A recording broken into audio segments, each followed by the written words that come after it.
1 week after 9/11, an FBI special agent interviews a prisoner in a New York City jail. I walked in and I sat down with him and I said, well, tell me how they did it. Immediately after the terrorist attacks, authorities placed the prisoner in 24-hour lockdown. For a week, he's been in total isolation, with no access to TV, radio, or newspapers. You know. What he laid out was the attack as if he knew every detail of it. This is how you position yourself. I taught people how to sit in first class. I told you about utility knives. It was just kind of eerie. The prisoner is this man. My name is Ali Mohamed. He was Osama bin Laden's spy in America. He worked for and betrayed 3 arms of the U.S. government: the CIA, the U.S. Army, and the FBI. An extraordinary triple cross. He paved the way for Al-Qaeda in the United States. Islam without political domination cannot survive. He helped bin Laden build the global terror network we know today. How did U.S. authorities fail to connect the dots? How did he pull it off? And where is he now?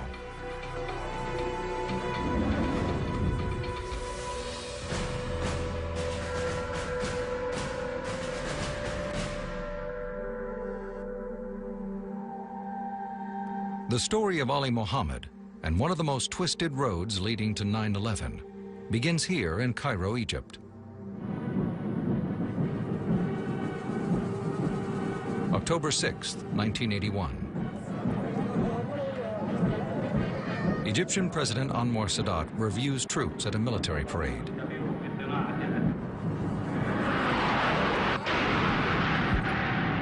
Suddenly, a group of army officers leaps from a truck.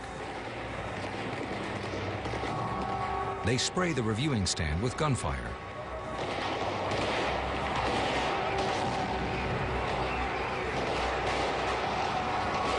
The Egyptian president, who made peace with Israel, is assassinated.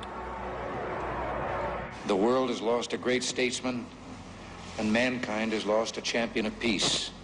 Egyptian authorities link Sadat's killers to a radical group that will become known as Egyptian Islamic Jihad, or EIJ. The group's spiritual leader, arrested within days of the murder, is this man, Sheikh Omar Abdel Rahman. He is a blind cleric who, by many accounts, gave the fatwa, or decree calling for Sadat to be killed. Some Egyptians agree with the blind sheikh and applaud the assassination. One of them is this 29-year-old army major, Ali Abdel Saud Mohammed.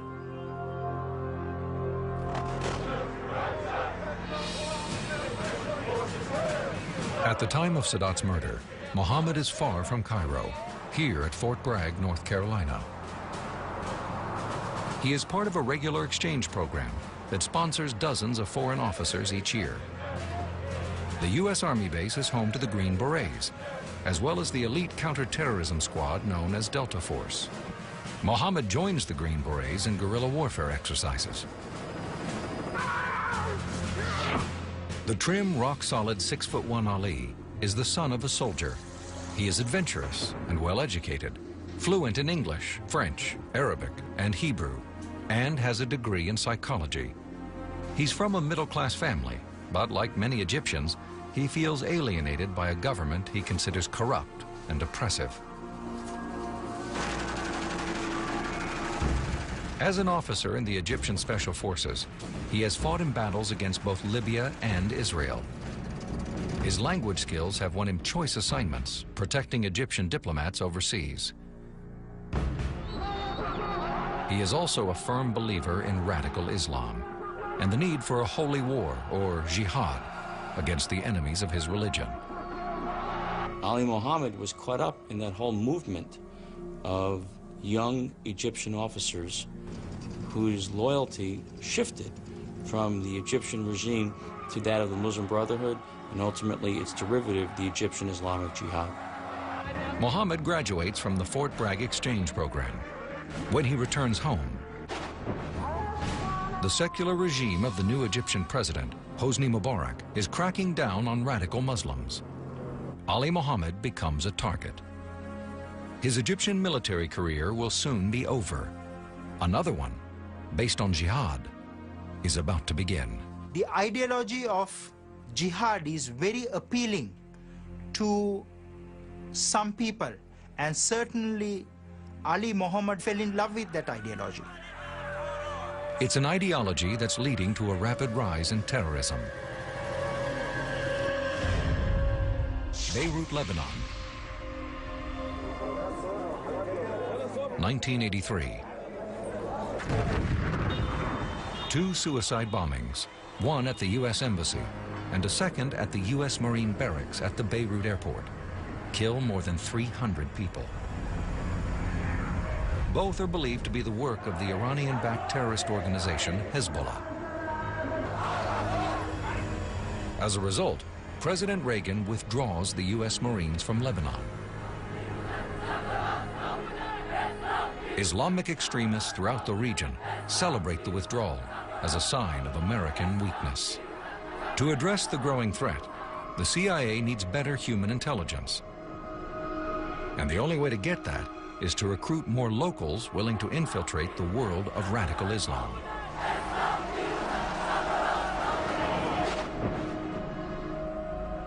Cairo, 1984. The Egyptian army dismisses Major Ali Mohamed from the military. Despite his reputation as a dangerous radical, he gets a new job as a security advisor with the national airline, Egypt Air. Mohamed gravitates to the Egyptian Islamic Jihad. He gets a call from this EIJ leader, a wealthy surgeon who served 3 years in prison in connection with the Sadat murder, Dr. Ayman al-Zawahiri. Zawahiri offers to test the young man by giving him a surveillance job. The assignment is to scout the Cairo airport and write a detailed report on the best way to hijack a plane here.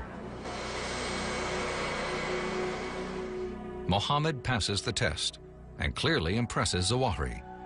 His next mission, infiltrate U.S. intelligence. Later that same year, Mohamed appears at the U.S. Embassy in Cairo. He offers his services as an informant. CIA officials in Cairo are skeptical. The Egyptians warn them that Ali Mohamed is a radical Muslim. Nonetheless, the Cairo office lets its counterparts around the world know that Ali Mohamed is available for an assignment. A response comes back from the CIA in West Germany. It could use a man like Ali. As a result, Mohamed goes on a mission for the CIA. His assignment? Infiltrate a mosque here in Hamburg, with ties to Hezbollah. Mohamed quickly reveals himself. Ali goes in and over the course of a week, he lets it be known to the people in the mosque that he's actually been sent there at the behest of the agency. CIA officials quickly find out that Mohamed has betrayed them. The agency says it terminates its relationship with him. The U.S. State Department adds Mohamed's name to a watch list as a suspected terrorist. But Zawahiri has bigger plans for Mohamed. He sends him on his next mission. Enter the United States and keep looking for ways to infiltrate U.S. intelligence. Even though Mohamed's name is on a watch list, the State Department issues him a visa. At the time, officials are simply not focused on terrorist threats inside the U.S. One news report would later say Mohamed gets past the watch list with CIA help. Did somebody close their eyes and just sign off something and give it to them? We were never able to confirm that. I think it's a function of A, not knowing what B's doing, and that he took advantage of it. Either way, Mohamed heads for America, looking to exploit any weakness in security that he can find. New York City, September 6th, 1985. Ali Mohamed's plane touches down here at Kennedy Airport. He has already made his first U.S. conquest. On the plane, the good-looking 33-year-old bachelor caught the eye of a woman from California who was heading home from a vacation in Greece. Ali follows up with a series of calls. After a 6-week courtship, They get married at the Chapel of the Bells in Reno, Nevada. Mohammed moves into his bride's duplex here in Santa Clara, California. Her name is being withheld to protect her identity. With an American wife as his ticket, Mohammed studies to become a naturalized U.S. citizen. He also reaches out to a friend from the Egyptian Islamic Jihad and urges him to move to California. The friend, Khalid Abu al-Dahab, says he wants to join the Muslim warriors who are fighting to drive the Soviets out of Afghanistan, warriors being secretly funded by the CIA. Mohammed convinces his friend otherwise. Come to America, but be patient, he tells Dahab. There is a bigger plan. August 15th, 1986. Ali Mohamed shows up at this Army recruiting office in Oakland, California. He says he wants to enlist. Even though the Egyptian military expelled him for his radical beliefs, and even though the U.S. State Department had him on a watch list, the U.S. Army accepts him. There is nothing more important for a terrorist group than to have a live agent, a living agent inside a military organization such as the U.S. military. Mohammed sails through boot camp. At 34, he's older than most of the other recruits. But he shows his physical prowess by running 2 miles in under 10 minutes. Mohammed makes sergeant. And he ends up right back at Fort Bragg, North Carolina, where he was an exchange officer 6 years earlier.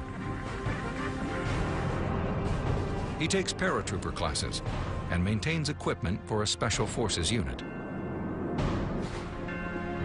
Mohammed begins searching for documents that he can steal and pass along to his comrades in Egyptian Islamic Jihad. Those documents varied from the actual ship docking locations of U.S. warships in the Persian Gulf to actually training manuals for special operations warfare at Fort Bragg. In 1987, Mohammed joins his unit in Egypt for a joint U.S.-Egyptian military exercise called Bright Star. During the desert maneuvers, the Egyptians again warn their U.S. colleagues that Mohammed is a dangerous radical. As a result, the U.S. sends Mohammed back to Fort Bragg and removes him from the Special Forces Unit. But he stays in the Army. His new supervisor at Fort Bragg quickly becomes wary of him after a conversation about the assassination of Anwar Sadat.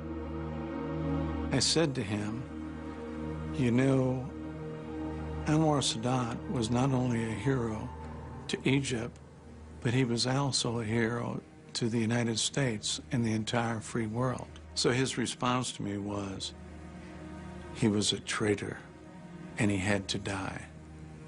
And at that point, I realized that he was a religious fanatic. Colonel Anderson allows Mohammed to remain in his unit, in spite of his misgivings. He had a, you see in the movies quite often, only this person you see firsthand, he had an air about him, a stare, a very coldness. My name is Ali Mohamed. I'm a former Egyptian officer. In fact, the JFK Special Warfare Center at Fort Bragg enlists Mohammed to teach seminars and join in videotape panel discussions like this one about the Middle East. It exposes soldiers to a radical Muslim viewpoint. We have to establish an Islamic State because Islam without political domination cannot survive. The students felt it was unbelievable. Some of them even thought it was a joke, that nobody could be that extreme. As long as we're talking about the war with Israel, what do you see as prospects for Mideast peace? Mohammed fields questions from American officers and insists that Americans are blind to the Arab perspective. The United States doesn't see what the Arabs see. The American will not listen to him because the Americans see what they want to see and hear what they want to hear. He also expresses his hatred for Israel and his view that the Jewish state should not exist. Nobody can recognize Israel as a right to live because Israel stole an Islamic territory This is from Islamic perspective, and we do not accept no peace, no international conference, nothing, no compromise. In 1988, Mohammed's 3-year tour with the army is nearing an end. He's getting ready to take his radical beliefs, as well as the skills he's learned and the intelligence he gathered from the U.S. military, and put them into action. Mohammed will do so on behalf of this man, who is about to create a global terrorist organization. It's called Al-Qaeda.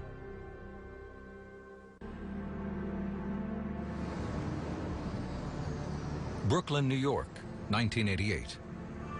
U.S. Army Sergeant Ali Mohamed makes a call to this storefront mosque. Inside the mosque, a fellow radical Egyptian runs a recruitment center for Muslims who want to go fight the Soviets in Afghanistan. The center is called Al-Qifa, Arabic for the struggle. It's the flagship of a network of such centers in major cities worldwide.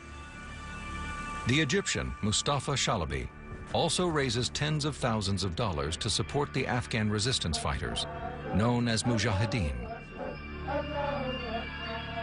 Shalabi conveys a request to Mohammed from the resistance leaders.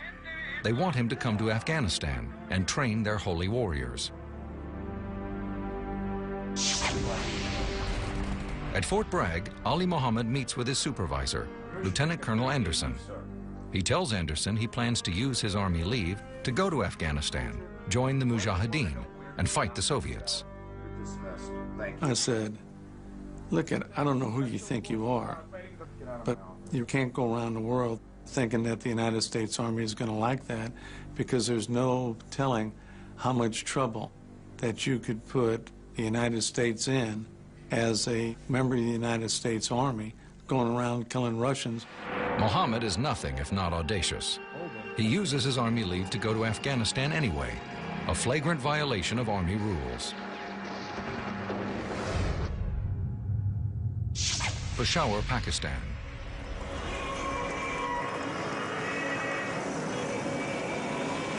Mohammed journeys to this bustling town on the border with Afghanistan, where the CIA is running a covert operation to supply weapons to the Mujahideen. From here, Mohammed enters the war zone.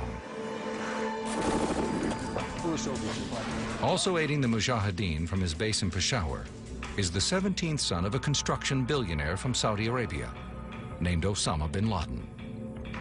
The 31-year-old bin Laden is funneling money to the rebels from Arab donors. Joining forces with bin Laden is Ali Mohammed's mentor, and now a top leader in the Egyptian Islamic Jihad, Dr. Ayman al-Zawahri.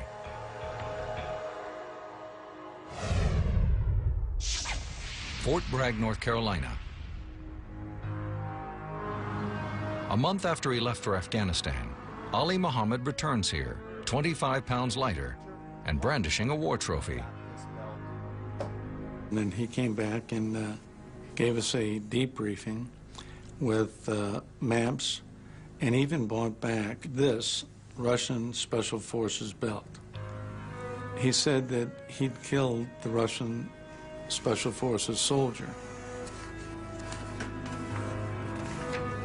Colonel Anderson says he sent 2 separate reports to his superiors, criticizing Ali Mohamed for his Afghan adventure. He receives no response. Anderson says he did not have enough evidence to bring charges against Mohamed.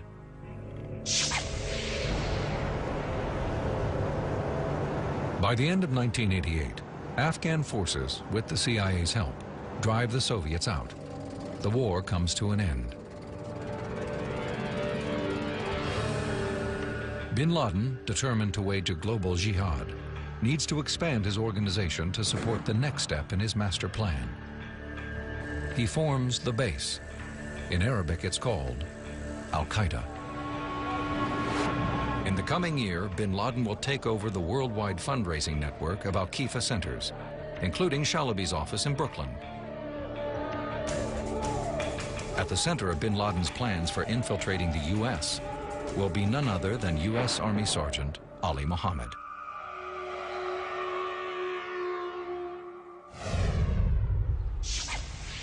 Cliffside Park, New Jersey. Spring 1989. Mohammed visits this house, the home of a fellow Egyptian, an air conditioning repairman named El Sayed Nosser. Mohammed has agreed to train Nosser and a few other men in paramilitary and surveillance tactics. Some of the men fought in the Soviet-Afghan War. They all belong to the Al Farouk Mosque in Brooklyn. The training is part of Mohammed's fierce dedication to his terrorist mission in the U.S. It's a mission still guided by Dr. Ayman al-Zawahiri, now a trusted aide to bin Laden. These men will become one of the first Islamic terror cells in America. Ali Mohamed not only served the Egyptian Islamic Jihad, but served Al-Qaeda from the very beginning of his association with Dr. Ayman al-Zawahiri. Mohammed's dedication is based on his radical Muslim beliefs, beliefs that he shared with his army colleagues at Fort Bragg. You have one line, you accept the one line or not. So the word of fundamentalist means that I accept everything and this is my way. At Nosser's house, Mohammed hides military documents which he stole from Fort Bragg. He also gives lectures here in Jersey City, New Jersey, in a room downstairs from the Al-Salam Mosque. Insiders call it the Jihad office. Mohammed stocks the office with copies of his Fort Bragg training manuals, including instructions on how to build booby traps and bombs. As part of his terrorist curriculum, Mohammed teaches students to communicate using so-called dead mail drops, private P.O. boxes located at an inconspicuous location. This tactic allows terrorists to communicate anonymously. El Sayed Nosser and his fellow terrorists in training get mailboxes here at the Sphinx Trading Company in the very same building as the mosque. Brooklyn, New York, summer 1989. Over 4 consecutive weekends, a convoy of cars leaves the Al Farouk Mosque. A surveillance team tails them. After receiving a tip about a possible bomb threat, the FBI and New York police are investigating Mustafa Shalabi and his recruitment center. The convoy drives 75 miles east onto Long Island. It stops here at a firing range in the town of Calverton. An FBI photographer parks at a distance and snaps these pictures.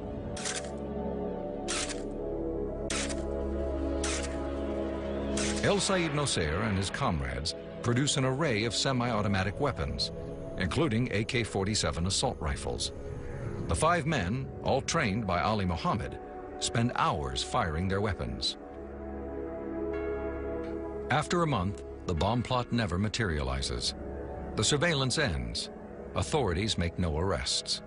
The men have not broken any law, and at the time, terrorism is not the top priority for U.S. law enforcement. That was something that happened overseas. There was no undercovers, there was no wiretaps. The ability to do that against a religious organization would have been incredibly difficult. Fall 1989. Ali Mohamed finishes his 3-year tour at Fort Bragg. Even though his name has been on a watch list, he is sworn in as a U.S. citizen. Now 37 years old, Mohamed returns home to his wife here in Santa Clara, California.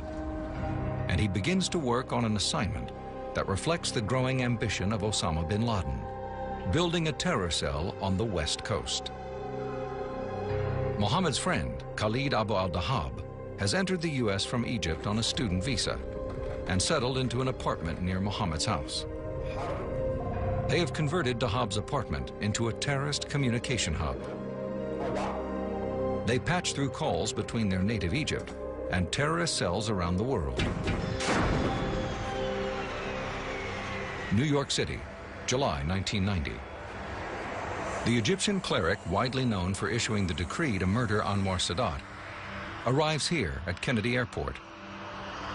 The so-called blind sheikh, Omar Abdel Rahman, is on a State Department list of suspected terrorists. But like Ali Mohamed, He too has somehow received a U.S. visa. The Sheikh is one of the most prominent leaders in the world of radical Islam, and now an ally of Al-Qaeda.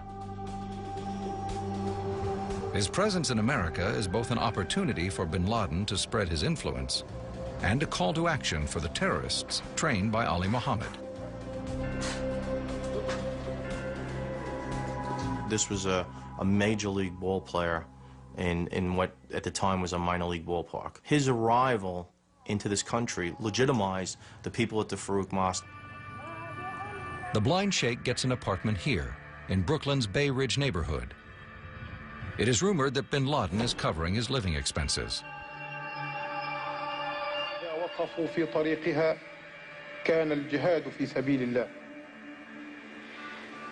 The blind sheikh starts preaching here at the Al Farouk Mosque. He declares holy war on the U.S. He calls for Islam to rule the world. His fiery rhetoric galvanizes the militants at Al Farouk, including 34-year-old El Sayed Nosair. Nosair is ready to put what he learned from Ali Mohamed into action. He will take aim at a well-known enemy of the Arab world.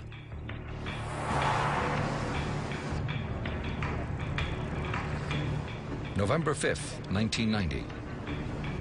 El Sayed Nosair enters this hotel in Midtown Manhattan. He's disguised as an observant Jew. In a ballroom, Rabbi Meir Kahane, founder of the Radical Jewish Defense League, has just finished giving a speech. Kahane advocates the expulsion of Arabs from Israel. Nosair approaches the rabbi and pulls out a .357 Magnum revolver. He pumps a shot at close range into the rabbi. Kahane is dead. Nosair flees the hotel. Minutes later, after a shootout in the street, police arrest him. The next night in Cliffside Park, New Jersey, the FBI and local police seize more than a dozen boxes of evidence from Nosair's house. The boxes contain some classified military documents that Ali Mohamed stole from Fort Bragg, as well as audio tapes of the blind sheikh calling for terrorist attacks in America. There was a treasure trove of connections to terrorist groups. Unfortunately, most of it was not exploited or even looked at the time of Nosair being arrested. The Manhattan DA's office prosecutes Nosair as a lone gunman, not as part of a conspiracy. In that environment, when there wasn't the perception of a larger terrorist Islamic threat to the United States, we didn't conceive of them being capable of carrying out a conspiracy to ultimately harm the American public. Near San Francisco, California, 1990. Ali Mohamed meets with an FBI agent here. It's the next step in his mission, now directed by the evolving Al-Qaeda leadership in Afghanistan. Mohamed offers his services as a translator. During the interview, he tosses out some raw intelligence to prove his worth. As a result, the FBI ends up using him not as a translator, but as an informant. One of Mohammed's assignments will be to infiltrate this mosque in Santa Clara, run by a group of radical Palestinians. Just as he did with the CIA in Germany, Mohammed exposes the operation, revealing himself as an FBI plant. But the FBI does not discover the betrayal at the time.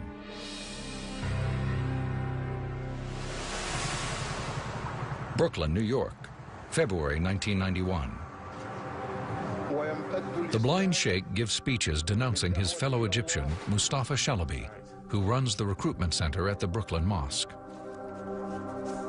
Both men are allies of bin Laden, but they disagree about how to use all the money that Shalabi raised for the Afghan jihad.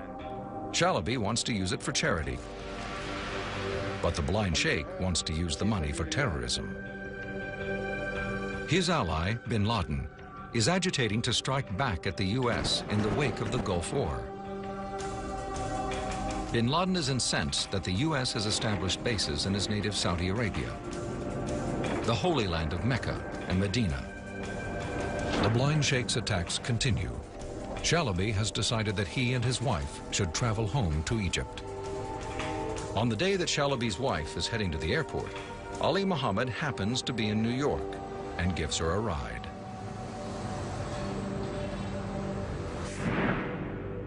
March 1st, 1991. A neighbor in Shalaby's Coney Island apartment building notices his door open. Inside, Shalaby lies in a pool of blood. He's been stabbed, shot, and strangled. The apartment has been ransacked.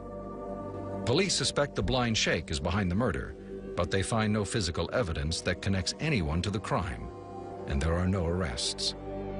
According to terrorism expert Steve Emerson, Ali Mohamed may be the reason why. He allegedly receives an assignment from the blind sheikh's terror cell.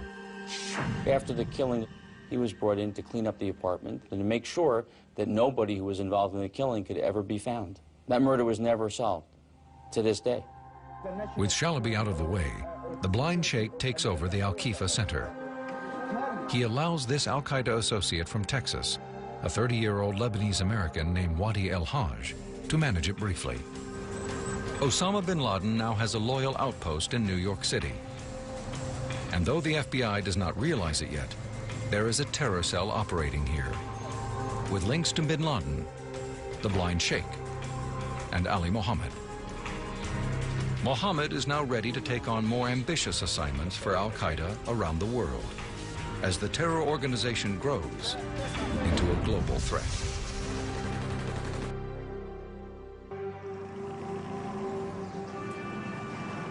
Peshawar, Pakistan, late 1991. Here, at this city near the Afghan border, Ali Mohamed is carrying out a major assignment for Al-Qaeda to help Osama bin Laden move to a new base of operations. Bin Laden has enemies everywhere and needs a personal security force. Mohammed's wife back in California believes he's just away on another business trip. Bin Laden has enough faith in Mohammed that he entrusts him to coordinate the dangerous move and protect him from attack. They cross 1,000 miles by car, sometimes putting bin Laden in disguise. They deliver him to Karachi, Pakistan, where his private jet is waiting. From Karachi, bin Laden travels here to Khartoum, Sudan, where the radical Islamic government has agreed to protect him and about 500 of his followers. It becomes bin Laden's new headquarters.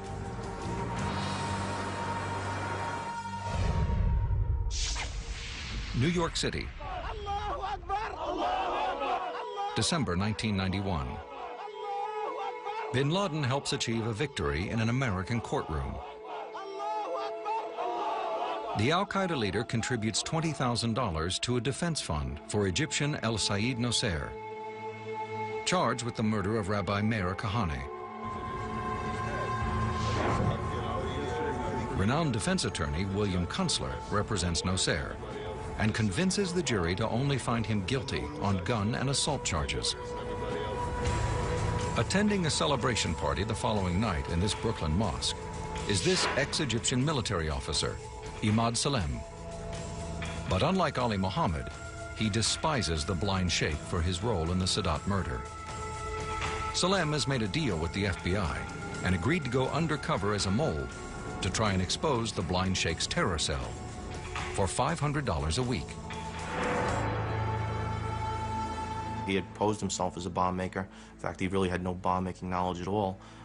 But again, he played the role well. He made himself invaluable to the sheikh. Within weeks, as seen in this news footage, Salem is serving occasionally as the blind sheikh's bodyguard and also accompanying him on fundraising trips.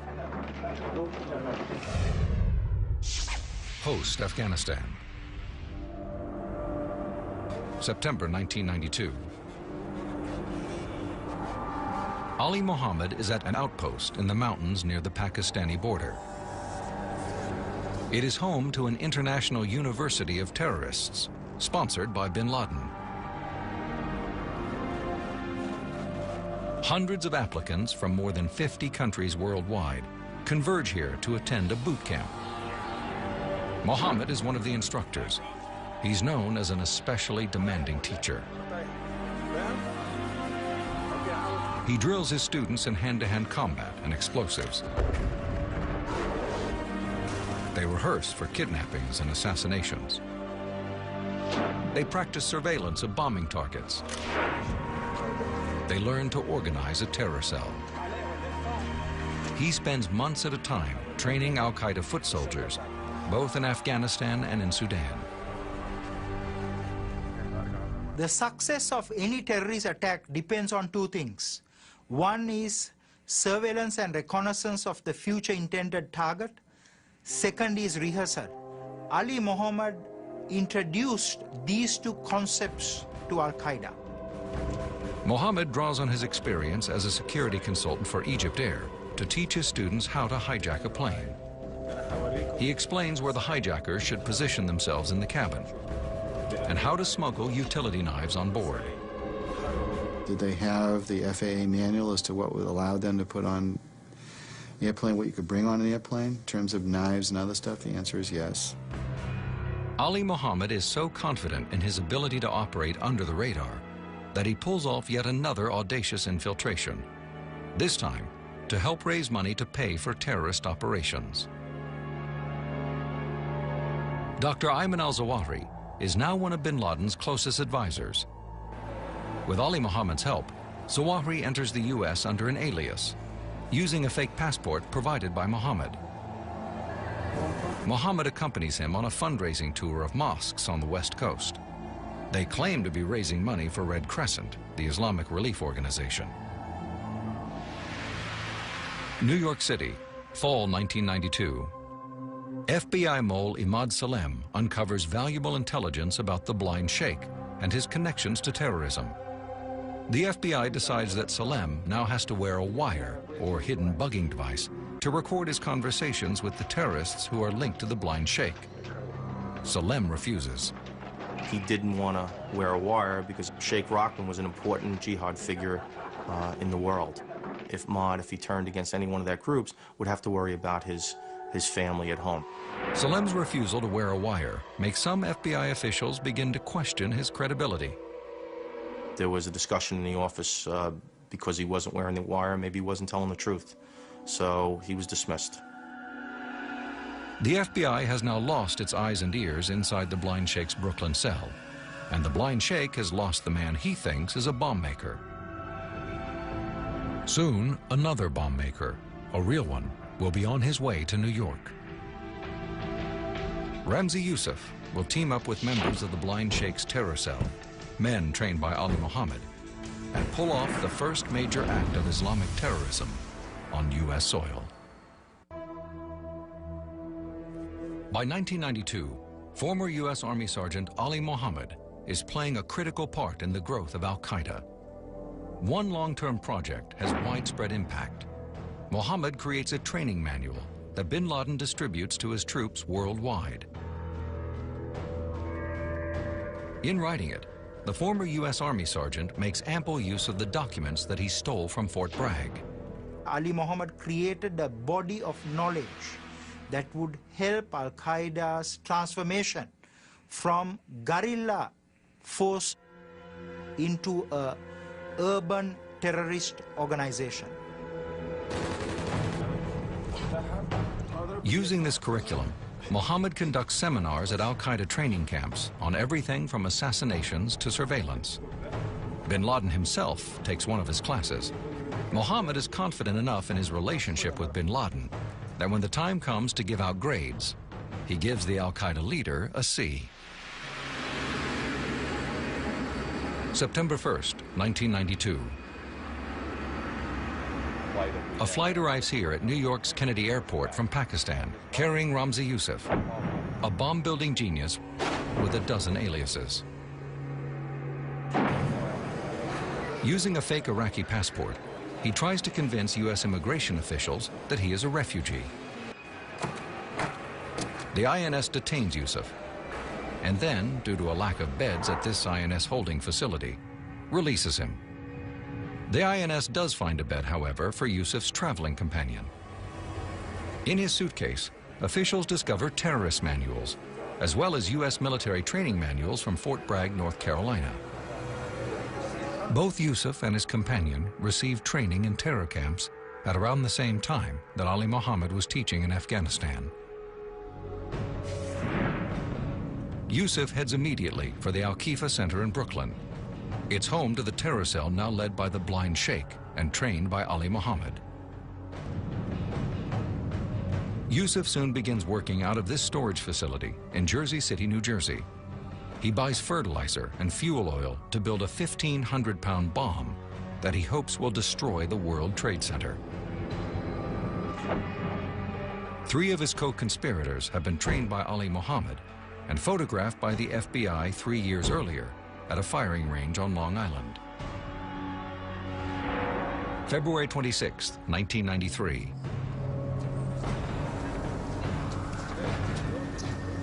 Ramzi Yusuf and 3 other cell members load their 1,500-pound bomb into a yellow Ryder van.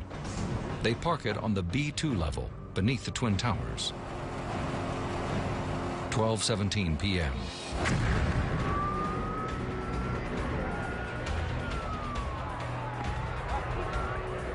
Yusuf's bomb detonates. It creates a 7-story crater. Kills 6 people and injures 1,000 more.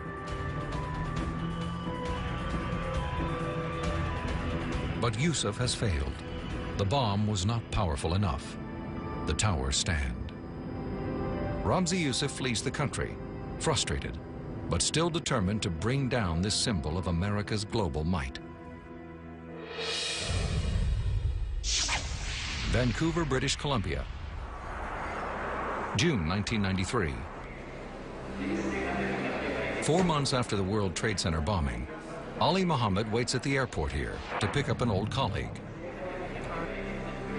The colleague is a 24-year-old fellow Egyptian named Issam Marzouk, one of the men who helped Mohamed move Osama bin Laden out of Afghanistan 2 years earlier. But Marzouk runs afoul of the Canadian customs officials. When he tries to slip through using a fake Saudi passport, they arrest him. The Royal Canadian Mounted Police take Marzouk into custody. They quickly detain Ali Mohamed as well and question him for hours. Finally, Mohamed gives the Mounties a phone number and asks them to call it.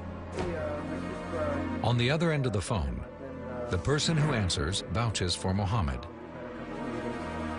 It is his FBI control agent in San Francisco. Ali Mohamed calls the FBI, and the FBI intervenes to some extent.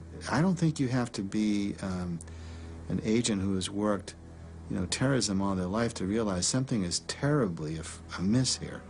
And yet, with the FBI agent's blessing, the Mounties release Ali Mohamed. When he returns to the U.S., the FBI takes no action against him. Mohamed's FBI handler does, however, follow up by conducting an interview with him in San Francisco. Mohamed explains that a man named Osama bin Laden runs an organization called Al-Qaeda. He says bin Laden wants to overthrow the Saudi government. He admits to the agent that he has been to Afghanistan and taught at bin Laden's training camps there. He says the subjects included intelligence and hijacking. The FBI agent notifies his superiors in Washington. To his credit, says, this is a little bit out of my league, so I think I ought to get somebody out here who are a specialist on this. So he contacts FBI headquarters. The FBI puts in a request for someone with the right kind of expertise in the U.S. military to come interview Mohamed. The Pentagon decides to send officers from Fort Meade, Maryland, headquarters of the National Security Agency. Out from Fort Meade comes military officers who are traveling in the black. In other words, they've got false IDs and everything, covering up who they are. The intelligence officers debrief Mohamed. An FBI agent will later try to find out what Mohamed was telling these top-secret officials about bin Laden and his training camps. The Pentagon tells him the reports were probably destroyed. Ali Mohamed knew how to exploit the system perfectly and to play off one branch of an agency, such as the FBI, against another.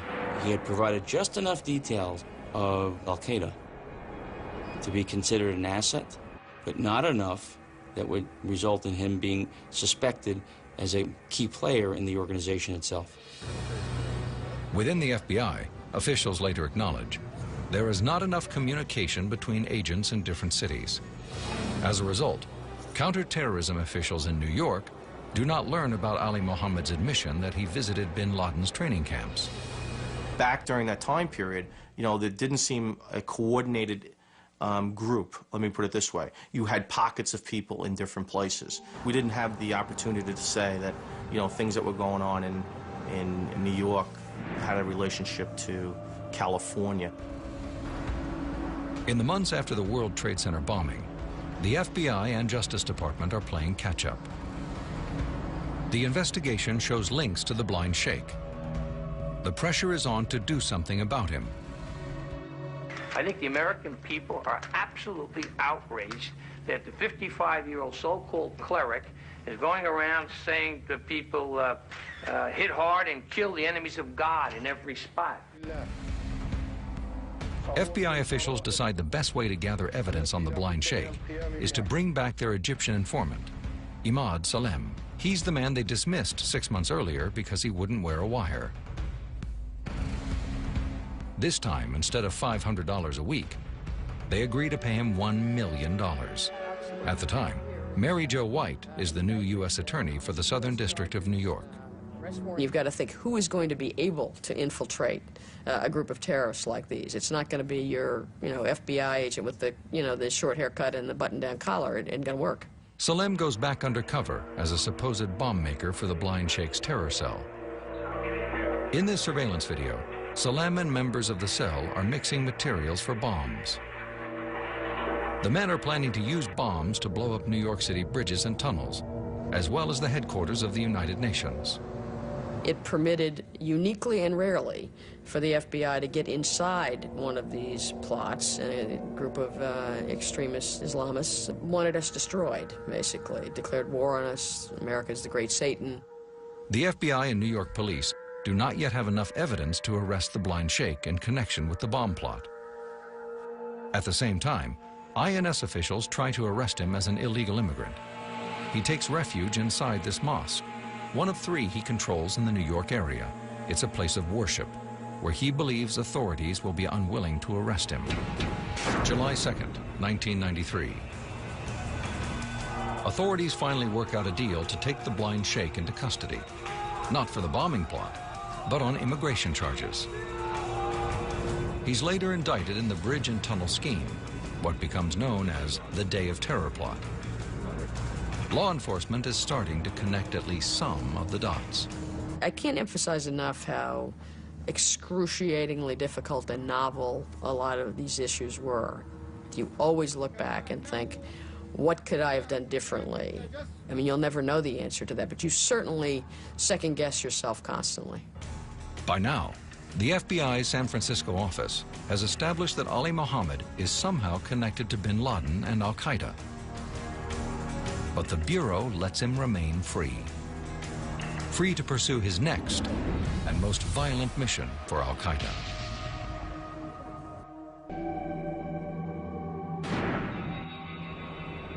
Khartoum, Sudan, 1993. Ali Mohamed carries out an unprecedented assignment for Osama bin Laden. He makes arrangements for a summit between bin Laden, a Sunni Muslim, and this man, Imad Mughniya, a top leader of Hezbollah, a Shiite Muslim terrorist group funded by Iran.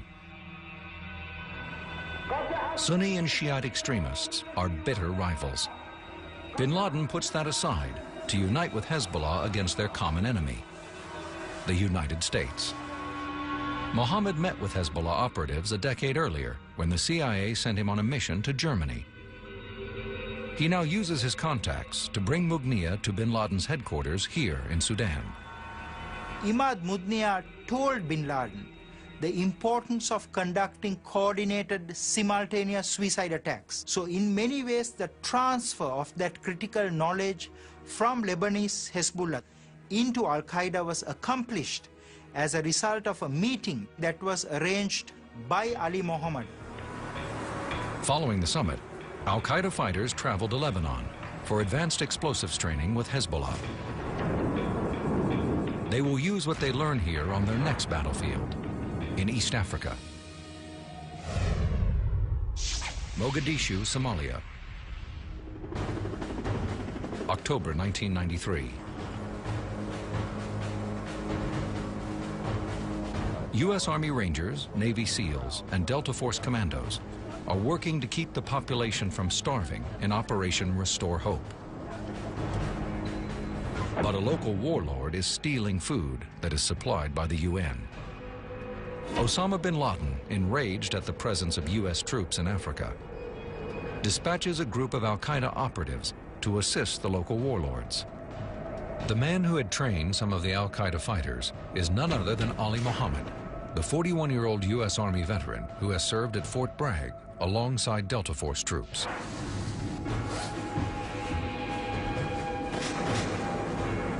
On the afternoon of October 3rd, Black Hawk helicopters like these go on a mission to snatch two of the local warlords' top aides. Suddenly, rocket-propelled grenades roar up. They take down one Black Hawk and then a second. Rescue efforts lead to a 14-hour street battle.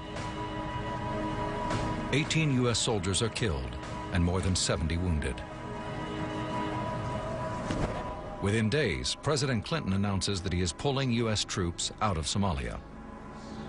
Bin Laden claims a victory, believing the Americans have no stomach for war. Nairobi, Kenya. December 1993. Ali Mohamed arrives here to work with a terror cell that bin Laden had established. As a cover, he works in diamonds and leather. One of his associates is this man, Lebanese-American Wadi El-Haj. He's the same man who briefly managed the Al-Qifa Center in Brooklyn. An Al-Qaeda operative, El-Haj serves as bin Laden's personal secretary.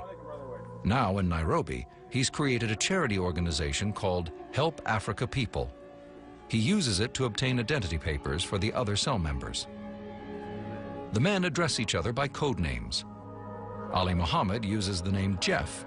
Wadi El-Haj goes by Norman. Their code for the FBI is the food and beverage industry. One of Mohammed's assignments is to surveil a series of American and Western bomb targets in Kenya. He takes photos of buildings, including the French and U.S. embassies. He also photographs British and Israeli targets. Khartoum, Sudan. Sometime between 1993 and 1994. Ali Mohamed meets with bin Laden and other top Al-Qaeda leaders. He shows them his surveillance on bomb targets in Nairobi. Bin Laden studies Mohammed's photo of the U.S. Embassy carefully. Then he points to the exact spot where a truck bomb should go. A plot is now set in motion that will develop over the next 4 years. Bin Laden also hires Mohammed for another, more personal assignment. The Al-Qaeda leader has recently survived an assassination attempt, and he needs someone to train his security forces. Mohammed shares his expertise, including what he learned at Fort Bragg with bin Laden's bodyguards. Mohammed has now emerged as a trusted advisor and master spy for bin Laden, deeply committed to the global jihad. As the former U.S. Army sergeant explained years earlier to colleagues at a Fort Bragg seminar, in his mind, the holy war is at the heart of Islam. Everybody, when he hears fundamentalists, he think about armed struggle, he think about radicals. Actually, if you look at the religion, we do not have moderate. You have one line, you accept the one line or not. Another man following techniques introduced to Al-Qaeda by Ali Mohamed is now plotting his next move. When Ramzi Yousef's bomb failed to bring down the World Trade Center in 1993, he began work on a far more ambitious scheme. This time, the Trade Center will not be attacked from below.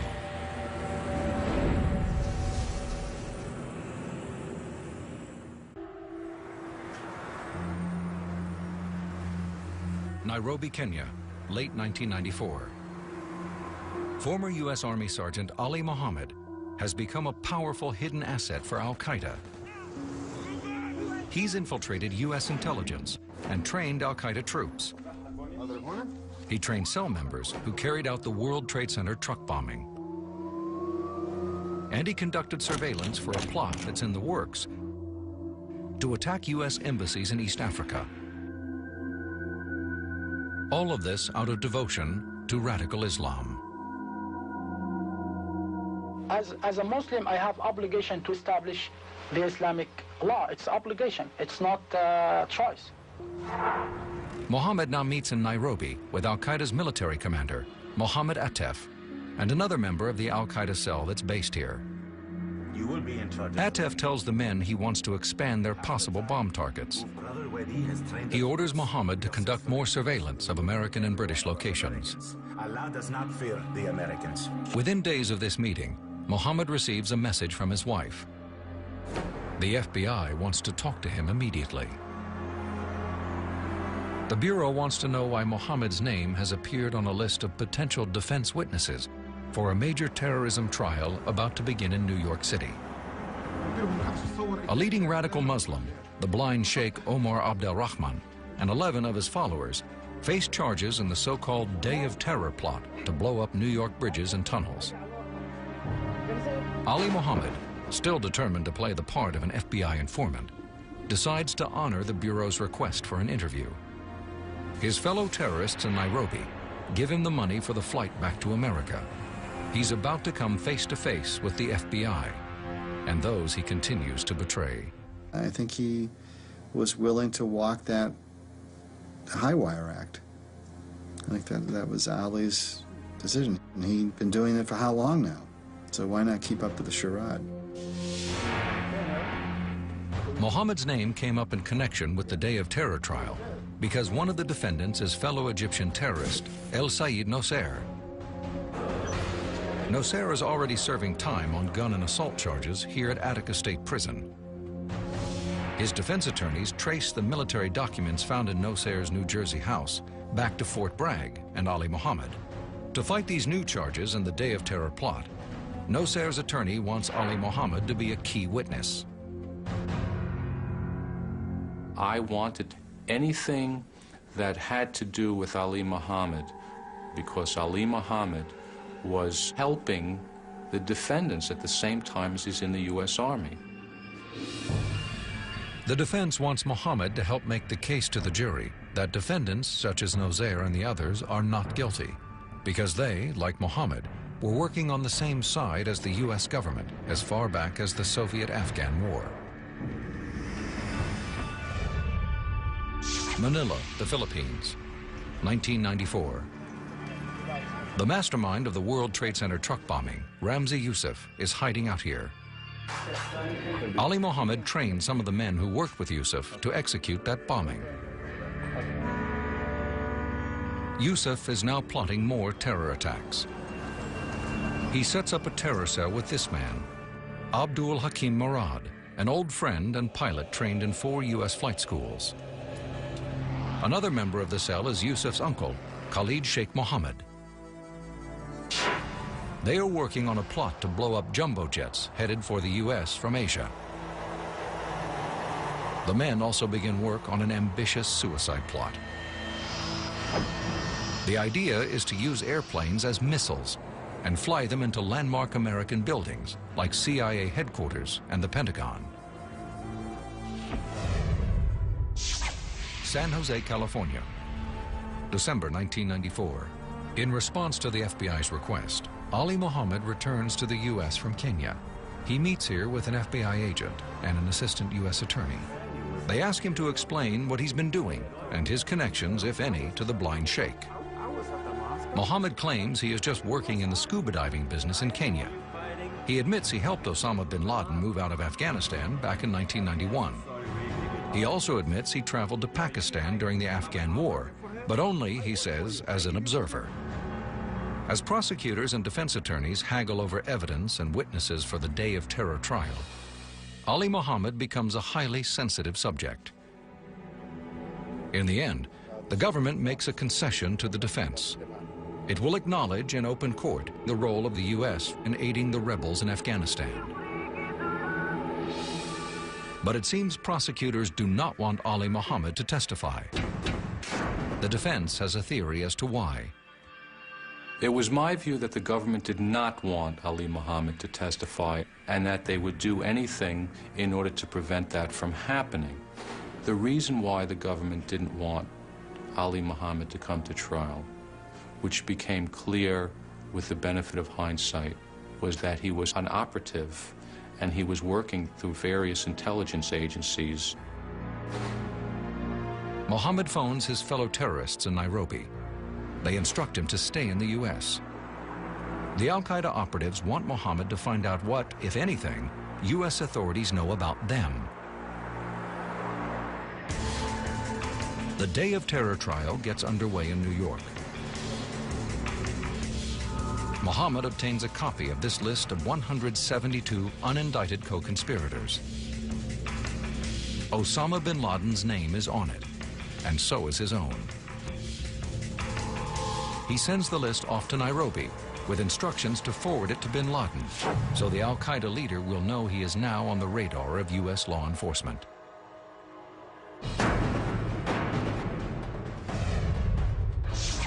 Islamabad, Pakistan. February 1995. At this Al-Qaeda safe house, U.S. and Pakistani authorities seized the mastermind of the World Trade Center truck bombing, Ramzi Yusuf. Yusuf's uncle, Khalid Sheikh Mohammed, or as investigators call him, KSM, is also staying here. But authorities do not identify him as part of the terror cell. FBI agents take Yusuf into custody. KSM, who will become known as the mastermind of 9/11, disappears. The FBI brings Yusuf back to the U.S. They transport him by helicopter to a Manhattan jail. The pilot passes the World Trade Center. Yusuf is forced to see the building he tried to destroy. As he heads to prison, Al-Qaeda will move forward with his plan to use planes as missiles.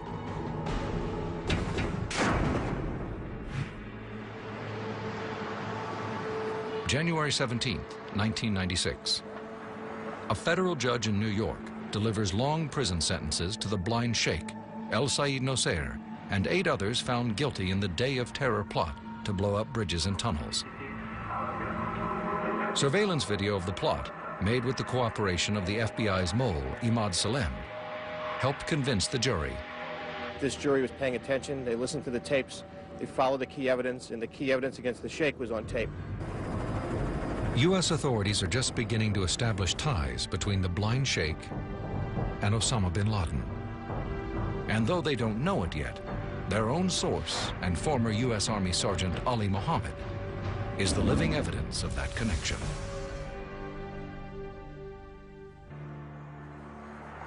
Langley, Virginia, January 1996. Osama bin Laden is now flashing on the radar screen of U.S. intelligence. CIA officers in Sudan have uncovered evidence that he is funding a wide array of terrorist plots. The agency establishes a special unit to investigate the Al-Qaeda leader. The FBI and the Justice Department team up with the CIA to build a criminal case against bin Laden. As part of the investigation, FBI Special Agent Jack Clunan takes on the case of Ali Mohamed. It's the first time the FBI has taken a long, hard look at the former U.S. Army sergeant, who they now know has some kind of connection to bin Laden. These people, particularly Ali, were within reach, so let's go out and try to gain their cooperation and see what we can find out. Santa Clara, California. Mohammed receives a call from a fellow terrorist in Britain who needs some help. Mohammed flies over to London to conduct terror training. They do mock surveillance runs at a shopping mall, in the underground, and on bridges. Around this time, Mohammed also receives a phone call from his mentor and bin Laden's close advisor, Dr. Ayman al-Zawahiri. Zawahiri asked Mohammed to conduct surveillance and gather information on U.S. Army troop movements in Saudi Arabia. This time, Mohammed declines. I think he was beginning to think you know, enough is enough. I do believe that Ali was trying to build another life for himself, but somehow he's always being brought back into it. I mean, at his basic core, he believed in jihad. Tehran, Saudi Arabia, June 25th, 1996.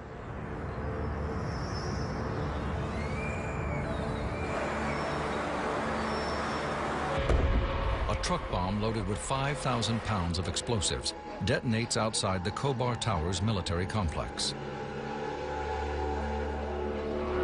It kills 19 U.S. servicemen from a fighter wing responsible for enforcing the no-fly zone in southern Iraq. Hundreds more are wounded. The cowards who committed this murderous act must not go unpunished. The FBI will collect evidence showing that Hezbollah executed the attack. Al-Qaeda operatives may have helped Hezbollah carry it out. On the day of the attack, Al-Qaeda militants called bin Laden to congratulate him. If Al-Qaeda and Hezbollah have formed an alliance, then Ali Mohammed's key role in their summit helped forge the first critical link.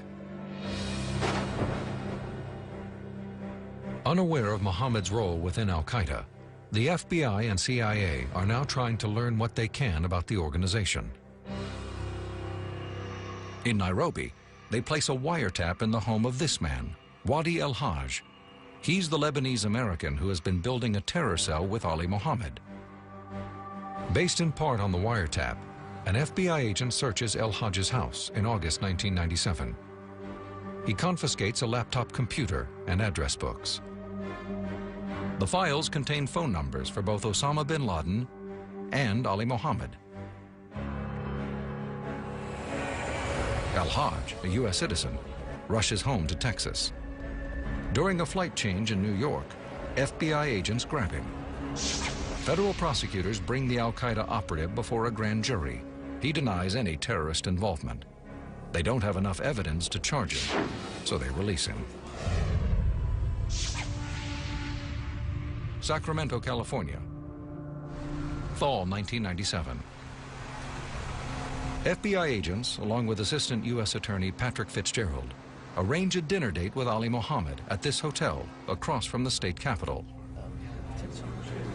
By now, they've concluded that Mohammed is playing a role within Al-Qaeda. They try to convince him to cooperate with U.S. law enforcement. Mohammed expresses no interest in a deal or in dinner. The encounter makes him realize that his time is running out. He's looked at us very brazenly and said, I can get out any time, you'll never find me.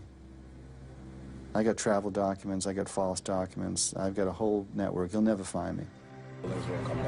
Over the course of the meeting, Mohammed is bold enough to admit that he trained bin Laden's bodyguards and lived at his house in Sudan for a time. He says that bin Laden's people were responsible for killing American soldiers in Somalia. He tells his dinner companions that he loves bin Laden and that there's no need for a fatwa to attack the United States because the U.S. is the enemy.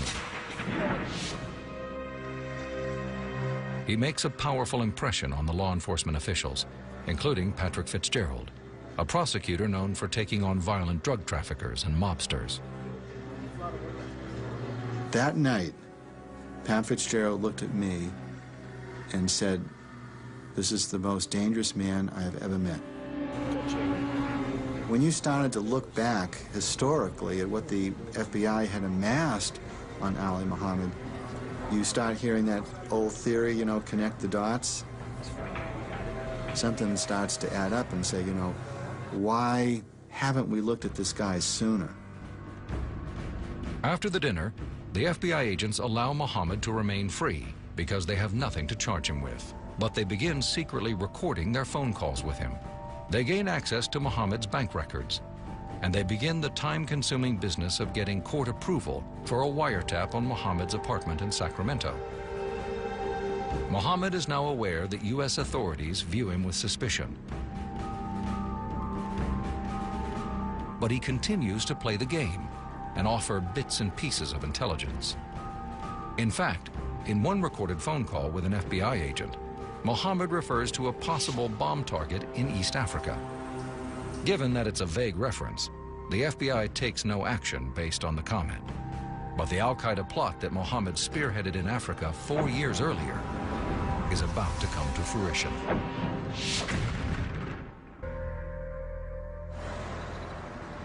Nairobi, Kenya, December 1997.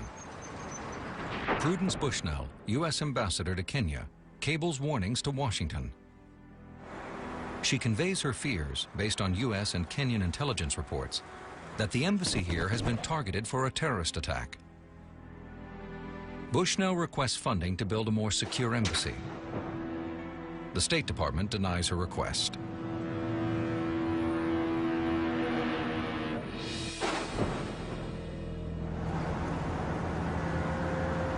On August 7, 1998, shortly before 10:30 a.m., 2 men drive a cargo truck packed with TNT. They pull up to the rear gate of the U.S. Embassy. It's the location that Ali Mohamed scouted and photographed for bin Laden 5 years earlier. The man in the passenger seat jumps out. He tosses a homemade grenade at the Kenyan guards to distract them and runs away. The grenade blast draws dozens of workers inside the embassy to their windows. Ambassador Bushnell is attending a meeting at a bank building just behind the embassy. She too hears the blast. Moments later, the truck driver detonates his cargo of dynamite.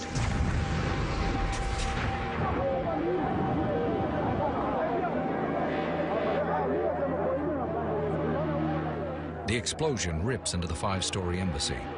Glass shatters in every direction. The back of the building collapses. The blast also demolishes the bank building next door. Ambassador Bushnell narrowly escapes with her life. 213 people die, including 12 Americans. Another 4,000 are wounded.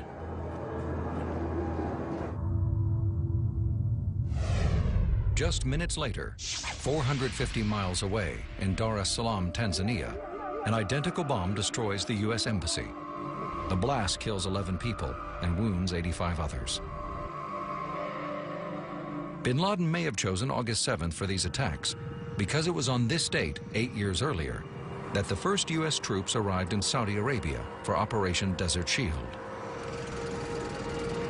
As soon as the East Africa embassy bombings occurred, all of us in the Justice Department, the FBI, who were CIA, familiar with bin Laden, instantly knew it was bin Laden and al-Qaeda. The coordinated suicide attacks represent al-Qaeda's most sophisticated terrorist operation to date. An attack in which Ali Mohamed played a key part by conducting surveillance of the Nairobi embassy. Before that, al-Qaeda had never done a big terrorist attack. And to conduct this big terrorist attack, the man who provided the critical knowledge, the know-how, was Ali Mohamed. August 20th, 1998. In retaliation for the embassy bombings, President Clinton orders cruise missile strikes on targets in Afghanistan and Sudan. The missile strikes failed to hit either bin Laden or other al-Qaeda leaders. The FBI still has no idea that Mohamed was involved, but it has been recording its phone calls with him. Agents now remember that in one of them, Mohamed had mentioned something about a possible African target. Ali had said something about East Africa and a bombing or a target. Here he is now, giving this up in a sense before the attack took place, and what we're saying is, oh my goodness, let's go back and take a look at that tape. Did Ali say that, he knew that the U.S. Embassy in Nairobi was going to be attacked? He didn't say that. FBI agents search Mohamed's Sacramento apartment. They seize documents that describe security arrangements at U.S. embassies.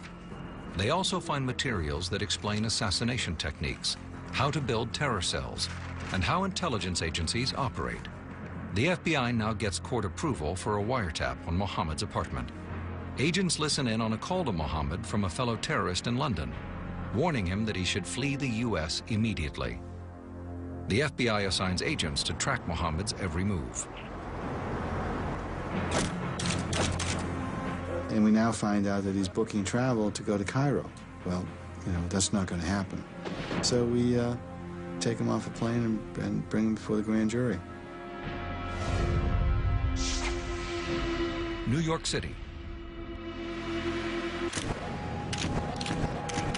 September 10th, 1998. Ali Mohamed appears before a grand jury to answer questions about the embassy bombings. Prosecutors find discrepancies in his testimony and decide to charge him with perjury. He had massively relevant information, but he chose not to give that information and to lie under oath, and so it presented an opportunity for us to charge him and take him out of circulation. That night, FBI agents go to Mohammed's hotel room. Surrounded by the agents, Mohammed says he needs to use the bathroom. After he does his business, he walks out and is just sitting there, and then they make a decision to arrest him at some point. Mohammed will later admit that, with the bathroom door closed, he took out his address book and tried to destroy evidence of his close ties to Al-Qaeda. He ripped a page out of that had a telephone number and a safe house address for Zawahiri in Bern, Switzerland. Authorities lock him up at this New York City jail on perjury charges. They try to keep his arrest a secret by filing the case as U.S. versus John Doe. It's a tactic used by prosecutors when they want a defendant to remain anonymous. But word of Mohammed's arrest leaks out, and reporters try to get U.S. Attorney Mary Jo White to explain. Ali Mohamed was also linked to the terrorist network in some fashion as maybe a mid-level person. I mean, I've read what you've read, but I can't comment. In a room at this federal courthouse, FBI agents and Assistant U.S. Attorney Patrick Fitzgerald begin meeting with Mohammed and his lawyers. They try to negotiate a plea deal, his confession to terrorist activities in return for some leniency in sentencing. Mohammed remains loyal to Al-Qaeda. There was some talk right away, but I would say for the first 6 to 10 months, it's all contrived. He's spinning a story. While Mohammed keeps telling lies to prosecutors, the success of the African embassy bombings inspires Osama bin Laden to approve another plot, one that's been in the works for years. A plot to use airplanes as missiles and fly them into American landmark buildings.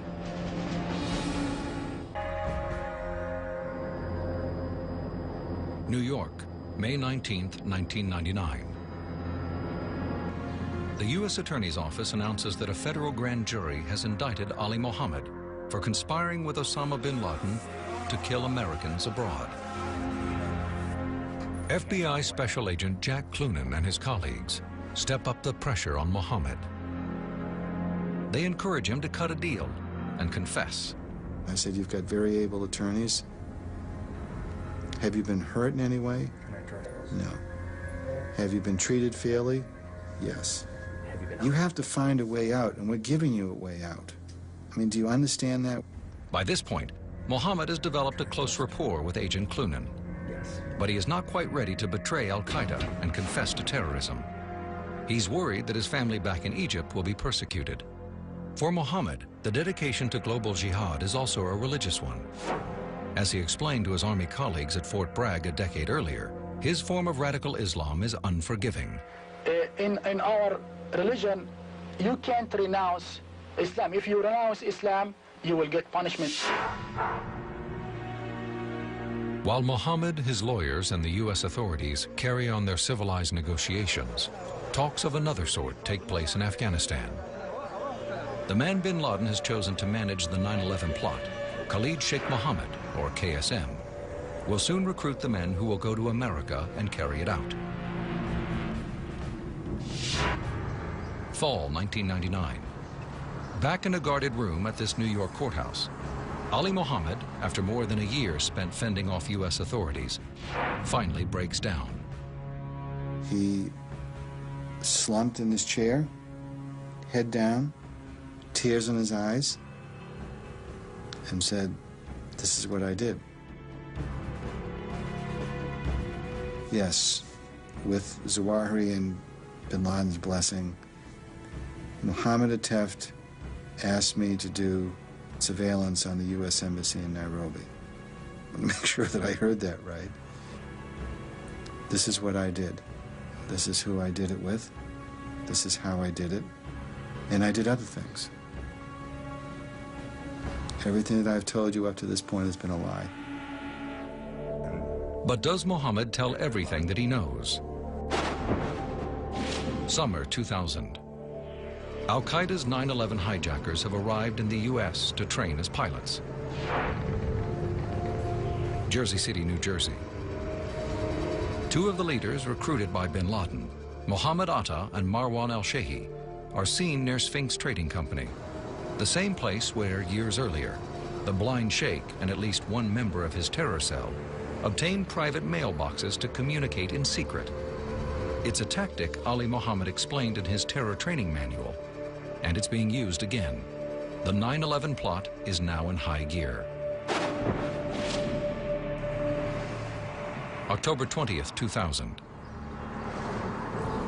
Ali Mohamed, wearing leg irons, is led before a federal judge in Manhattan. He waives his right to a jury trial and pleads guilty to conspiracy charges. Mohammed knows he's about to put his fate in the hands of the U.S. justice system. Mohammed confesses to his role in the African embassy bombings and implicates bin Laden in the attacks. He admits to his involvement in plots to kill American soldiers in Somalia and Saudi Arabia, and U.S. civilians anywhere in the world. He admits to training terrorists and conspiring to kidnap, murder, and maim. He states that his objective was to force Western powers out of the Middle East. Within an hour, Mohammed's court appearance is over. The judge does not pronounce a sentence. He sets a date for sentencing, but the hearing never takes place. It's an unusual scenario. Mohammed gives up his right to appeal. His defense attorneys raise no objections. Mohammed's file remains sealed. He's removed to a secret location, presumably the witness protection wing of a federal prison. It was done by the book. Now, it's fair to say that there were mistakes made. So what was wrong with how we worked with Ali? I think the biggest thing is that we didn't catch him soon enough. After his guilty plea, Mohammed continues to cooperate with the FBI on an ongoing basis. At the FBI's request, he even writes lengthy papers on subjects, including how terrorists might attack the United Nations headquarters or U.S. warships in the Persian Gulf. February 2001. 4 defendants go on trial in New York for the African embassy bombings, including Mohammed's friend, Lebanese-American Wadi El-Hajj. Assistant U.S. Attorney Patrick Fitzgerald does not put Mohammed on the stand to testify against them. Doing so could hurt the government's case. The idea that the cooperating witness could spin and mislead and fool and trick the FBI was not anything I think the government wanted to put before our jury. Bottom line is that he has too much baggage. So why take the risk? May 2001. Today's guilty verdicts are a triumph for world justice. The jury finds El-Hajj and 3 others guilty for the African embassy bombings. All get life sentences. In Washington, D.C., meantime, intelligence officials pick up a dizzying array of signs that terrorists are planning a major attack. By the summer of 2001, in the words of CIA Director George Tenet, the system was blinking red. Crawford, Texas, August 6, 2001. President George W. Bush, on vacation at his ranch, receives his daily brief prepared by the CIA. It's entitled, "Bin Laden Determined to Strike in U.S." It would appear that at least some intelligence from Ali Mohamed has made its way to the president's desk. If you look to the 6 or 17 sentences that are in there, what I've seen, all that information came from Ali. The president's brief says, quote, "An Egyptian Islamic Jihad operative told an unnamed service that bin Laden was planning to exploit the operative's access to the U.S. to mount a terrorist strike. Al-Qaeda members have resided in the U.S. for years. A senior EIJ member lived in California in the mid-1990s. Since his guilty plea in 2000, Ali Mohamed has been meeting with U.S. authorities and sharing details of his terrorist activities. During one such meeting, Mohamed told the FBI about a plot to crash an airplane into the presidential palace in Cairo. I can tell you that I personally handed a floppy disk with every one of Ali's professions to the CIA. The reaction I got was rather tepid. You know, that's historical. The notion that the United States had nothing in its possession prior to 9/11, that Al-Qaeda had even thought about using a plane as a weapon, frankly, doesn't hold up. September 11th, 2001.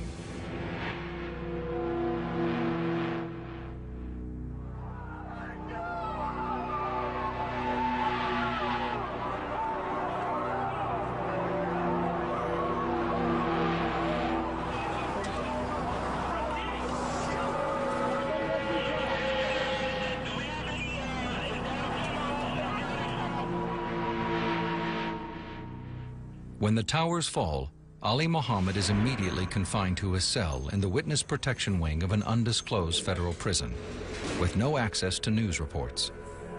The following week, the FBI has him brought to this New York City jail for another interview. So I walked in and I said, well, tell me how they did it. Now, again, I don't believe he was privy to all the details, but what he laid out was the attack as if he knew every detail of it. Mohamed explains how the hijackers have to position themselves, some in first class, others in coach, how they hide utility knives in their carry-on luggage. It's just kind of eerie. Did that mean that Ali Mohamed knew how and when Al-Qaeda was planning to attack the U.S.? I think he probably understood that the World Trade Center was a target at some point, but he wouldn't have known of a plot having unfolded, because remember, he is basically was in our custody since '98. October 2001. 1 month after the terrorist attacks, during the U.S. invasion of Afghanistan, Ali Mohamed provides information to U.S. authorities about the location of Al-Qaeda training camps.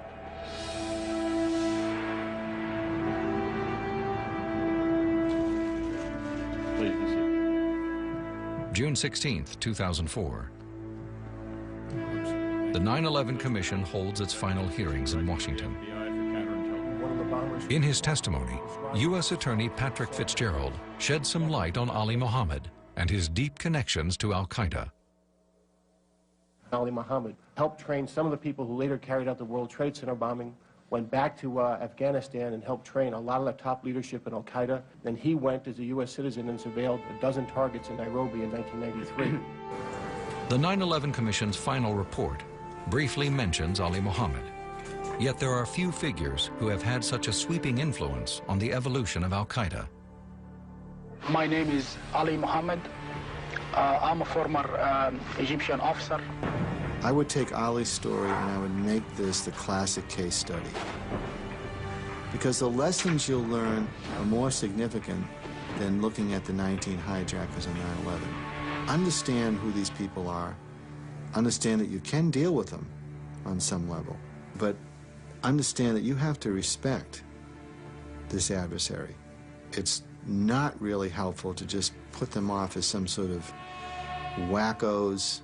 We have to establish an Islamic State.